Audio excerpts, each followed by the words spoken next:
Siloam Springs has a unique history and is home to many growing businesses. Historian Warden and Mary Nolan share a little bit about its past and events coming up this year. I'm Don Warden, Director of Collections and Research at the Siloam Springs Museum. The town was established in 1880, and the town founder is this guy here, John Valentine Hargrove. And I'm standing here in front of an exhibit we have in the museum about the springs, which is why the town is located where we are here along Sager Creek. This town did get started about the same time as Eureka Springs, and I feel like it was on a lot of the same basis where people would come to the town and drink from the springs and thought that helped restore their health.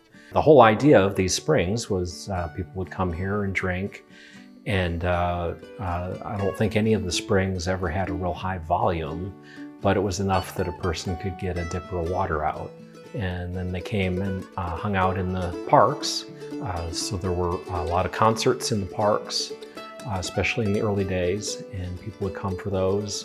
And we had a Chautauqua from early in the town's history, and people would come here for the summer programs. Early in the town's history was a June 24 celebration, and that was early on was termed the annual picnic and homecoming. It was intended as a time when former residents would be encouraged to come back to town, visit with current residents. It was June 24, 1880, and so that came to be celebrated as the town's beginning, even though it didn't really otherwise connect to the town's history. It was, took place during the Mason celebration of St. John's Day.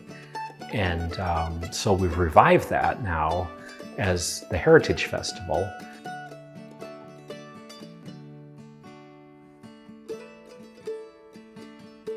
Of more recent vintage is the Dogwood Festival, and that's organized by the Chamber of Commerce and brings in roughly 30,000 people over the 3 days of the festival. And speaking of the Dogwood Festival, Troy Anderson is actually the one that started that. And he's a local artist of Cherokee descent.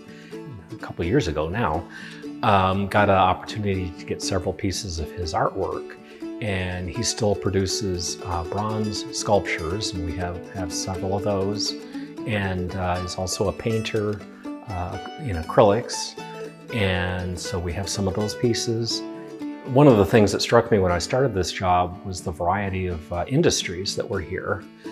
And one that was started in the 20s was Allen Canning Company.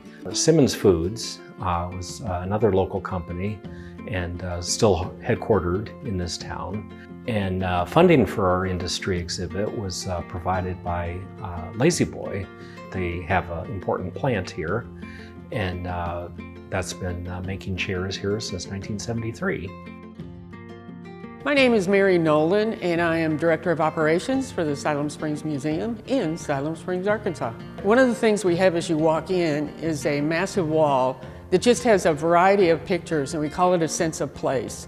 And in that, you can just kind of follow our history right through the beginnings of horses and dirt streets into cars parking on Main Street, electricity, and watch that whole progression, as well as some of our Native American background. The museum started in a train depot in 1969, and in 1971 it moved to this building, which was our first Christian church.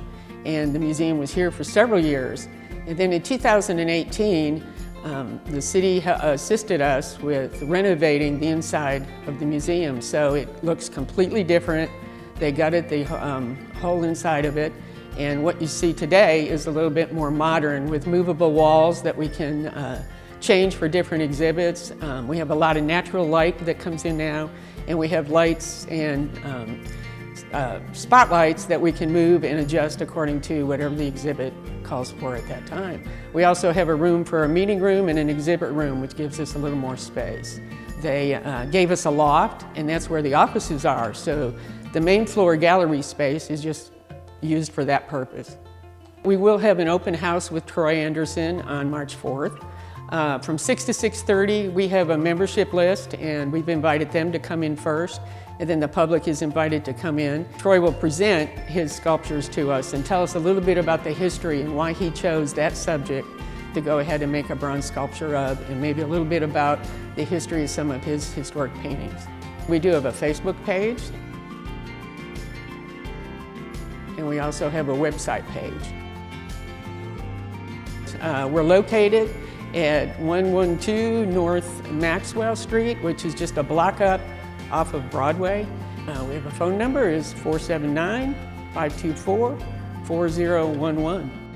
There's multiple ways to find out about Siloam Springs through the museum.